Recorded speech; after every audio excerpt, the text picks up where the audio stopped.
On today's video, it's time to bring you 5 negative things about Heroic Anthem that we've already experienced. This video is going to break down what are the things you should know before picking this event type, as well as getting ready for it, what you need to know while landing on the map as the leader and as a player as well. And there's a big asterisk at the end of this video that'll answer 99% of everybody's complaints. So sit back, smash a like on the video.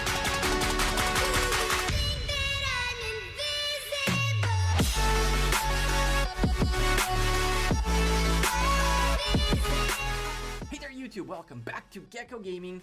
This video is more of a negative video, quote unquote. We have 5 items in my list of things that are not going too well in Heroic Anthem, and here's the deal.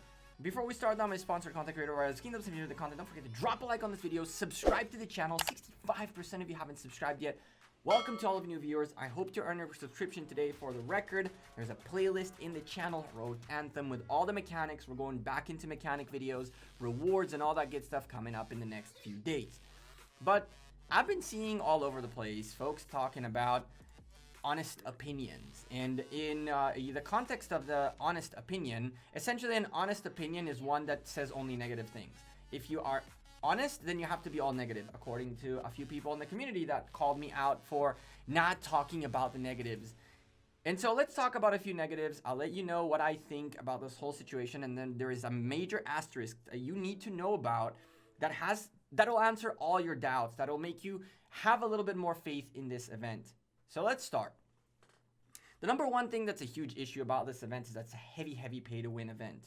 Whether it's building speedups that you're going to need by the boatloads to level up your buildings, to research speedups that you're going to need by the boatloads to research the researches, and at the end of said event, you are going to lose all your progress, and therefore you're essentially dumping speedups away.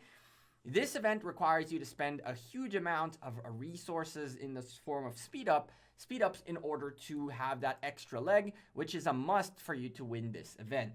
Now, on top of that, you're going to need a bunch of crystals for all of these activities. Even to level up buildings, you need a boatload of crystals. And speedups as well.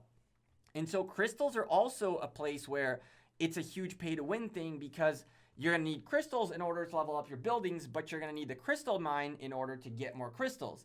There are other ways to get crystals out of free-to-play player. You can get them from Kahar. You'll get 30,000 from killing a Kahar. We'll explain what that is in a future video. You can get them from buying the daily packs. You can get it from pre-KVK, and in some cases, pre-KVK might be worth it for you to do, might not be worth it. It depends on which kingdom you're at and which KVK you're in. Sometimes training troops during pre-KVK might be the thing to do in order to get that extra leg up. But the bottom line, it's super heavy pay to win. And it's not only in terms of speed ups. You're going to need a boatload of AP in order to get all the rewards you want to get. And we'll talk about that in a future point momentarily. That's one of our points. But you're going to need boatloads of AP. You're going to need boatloads of training, of building speed ups and research speed ups. You're also going to need training speed ups. I'll explain why in a moment. And overall, all of this is also more resources. And the bottom line is you're going to have to be really well prepared. There is an event happening at the beginning of every KVK, which allows you to exchange building speedups for training speedups. On this account, I had to skip it altogether. Some of you folks think that because I'm a sponsored content creator, it means that I'm spending stupendous amount of money on an account and it's super stacked. But this jumper account 3 months ago went from 20 million power to 60 million power in a matter of 3 weeks. We spent most of our bag, which is slowly healing up on this. We have no training speedups left, very little building speedups remaining. Our research speedups are completely deployed, and it's not as simple. If you think that I'm sitting here on boatloads of speedups, on this account I am not. On the big account I have a lot more, and we'll see a different approach to it, but I've been spending my speedups instead of building my account, so you all get the data available. So I understand the pain. Trust me that I understand the pain. I don't even have the tier 5s unlocked fully. You can see right there we have plenty of researches left to do, and yet I'm researching Heroic Anthem researches more for content than progressing my account like I should. Point number 2 as to why this event is fairly frustrating is forts and Barbarian Forts suck. I picked up 100 gems today for the first time in a long time.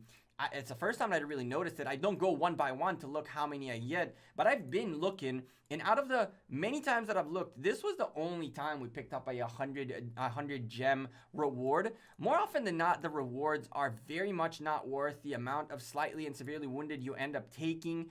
It is expensive to heal after these barbarians, and looking at the numbers right now, I can tell you that I'm not making that much profit in terms of speed ups and resources from hunting barbarians like I did in the KVK that I spent 750,000 AP. So this can be a huge problem because it sucks. You're going to have to hunt barbarians. If you don't hunt barbarians, you're not going to achieve the achievement that require you to hunt barbarians. On top of that, for Bastions, you're going to need to hunt Barbarian Forts. Barbarian Forts at level 11 are really, really, really annoying, and they're also hard to kill. The least amount of troops I've seen in a rally that was successful was 1.2 million troops with a level 60 Minamoto and Cao Cao, and I don't have a Cao Cao expertise. I do have my Mina. So a Mina YSG rally with decent gear takes me about 1.5 million troops. To make matters worse, AP costs double for barbs and forts. So you need 6 people to join your rally, and they need to be willing to spend 300 of their AP to rally a fort. And it's just not worth it. They're really bad. They're really hard. And to make matters even worse, there's one more point that we'll get into in point number 4 of this list that has to do with this. Point number 3 are the Bastions. As you can see right here, we have a Bastion that requires of me to train 140,000 points worth of troops, and that is essentially 7,000 T5s or 14,000 tier 4s. Now that's ridiculous. This quest pops up a few times a day. I've seen it pop up as far as 5 times in one day out of your 15 remaining quests. I don't know if you noticed, but I had daily quests remaining because I can't keep doing these 140 every single time. We're getting to 60 million power, and we've trained well over 100,000 tier 5s throughout the week just to get these quests done. And so this is not the only one. There's this increased power by 70,000 power, which would require of you the same amount of T5s, these T5s essentially.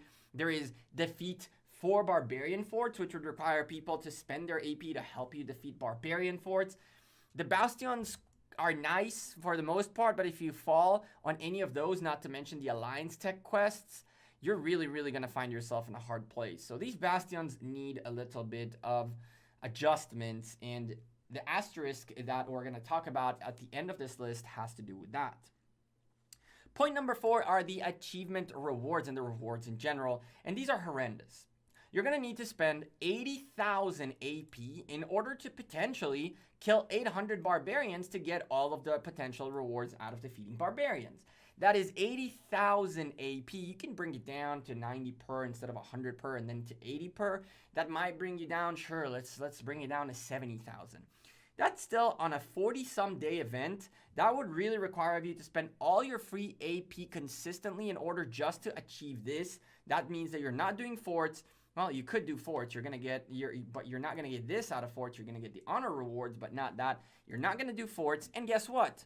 This time, right here, right now, if the game has updated, because server reset was right now, Karok is here. So how do you do Karok and also do everything else?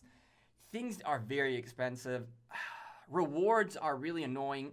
20% of your potential big rewards, and big rewards being the yellow coins right here, which give you the good stuff down here, including a lot of legendary blueprints as well as the Mighty O skin. 20% of your rewards are going to come if you end up level 20 in honor, which means you're going to need to hunt barbarians and forts to get that honor up, or else you're going to miss out on 1 coin. And that is kind of ridiculous. That is actually fairly ridiculous. It's a really, really, really expensive thing to end up with good rewards out of this event. Our final point is that there is no clear system as to how teams, camps, anything work. What happened with us in this test group is that we knew 20 kingdoms are going to come in, and there were 2 maps. So I called it that it's going to be 10 on each map, but people didn't agree and thought that there would be more and blah blah blah blah blah. But indeed we had 10 kingdoms show up on the map. But we didn't know who was with us in the camp. We found out Kingdom 1 is in here once we ported in, and hey, we're fire camp with Kingdom 1. What if Kingdom 1 were enemies? What if Kingdom 1 were people that didn't like Kingdom 2? What if Kingdom 1 was a completely opposed kingdom and they had friends in other camps? What happens there? This random thing that we find out who our campmates are, as well as who are the other camps, as soon as the map opens up, is a really sketchy thing. What happens if wind and water decide to gang up on fire and earth? Which, spoiler alert, that's apparently what's gonna be. It's gonna be fire and earth against wind and water. So it's 4 kingdoms against 6. Now, yes, there could be less power in some of these kingdoms compared to some of the top kingdoms, sure. But how can you prepare? How can you pick an event? How can you do anything if there's no clear explanation as to who's gonna be your camp? You start working the relationships. You start getting to know the people. This is essentially going to be like a free-for-all. And I am very, very, very, very bummed about that. Because in here, there were only 20 kingdoms that you had to be in touch with. But what happens when there's 200 and something and you find out your neighbor is someone you've been cussing out this whole time? And so, I don't like this, man. That really sucked. And I think that's going to be fixed. That should be fixed. But here comes the asterisk, the big asterisk that you should know, and this is probably one of the most important things out of this whole video. We live in a generation where instant gratification is a must. People don't want to think. People don't want to take time. People want instant answers. It instantly has to be perfect. It instantly has to be, or it isn't. It's instantly is either great or insanely bad, and people need to slow down. Remember, this event is not even a week old. And I'm already seeing folks crying about things that they don't even know how they work yet. The other thing you should remember is that this is a test group. The test group's point is to test things, which means the most likely outcome is that there's going to be a massive rebalance before the rest of Kingdom see this event. Someone in my comments said previously, it seems like Lilith are trying to see how far they can stretch it. Absolutely, of course. That's why you test. You test the toughest scenario and then you adjust downwards to make it a little bit better. You don't want to make something very easy and then everybody says, oh, well, why did K2 have such an easy event and you guys made it harder for us? It's the other way around.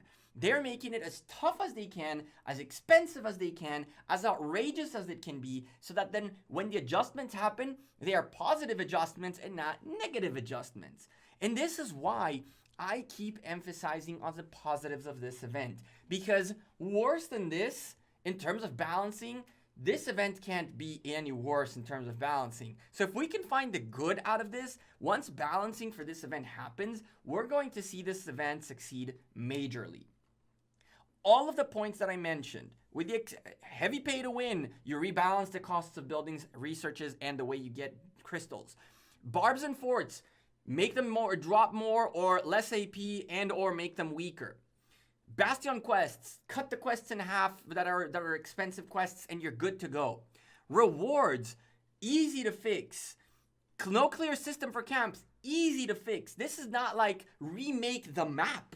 This is not like throw your event out. This is literally adjust little things that are very simple.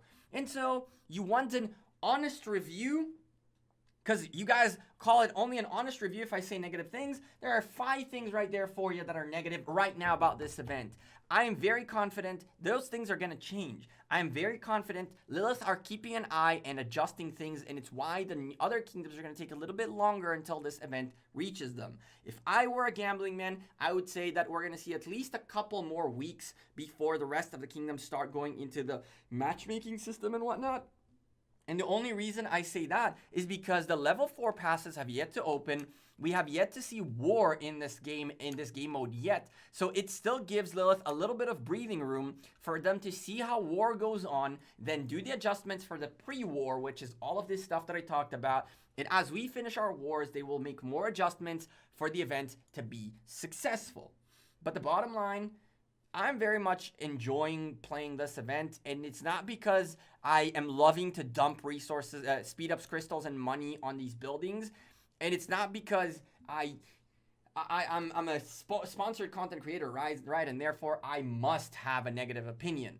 As my internet probably crashed, it's been happening all night long. Oh, what do you know? We're back for now, maybe. So yeah, I'm Gekko. I'm out of here. I appreciate you all, and I'll see you all sooner rather than later. Enjoy the rest of your week and have a good one.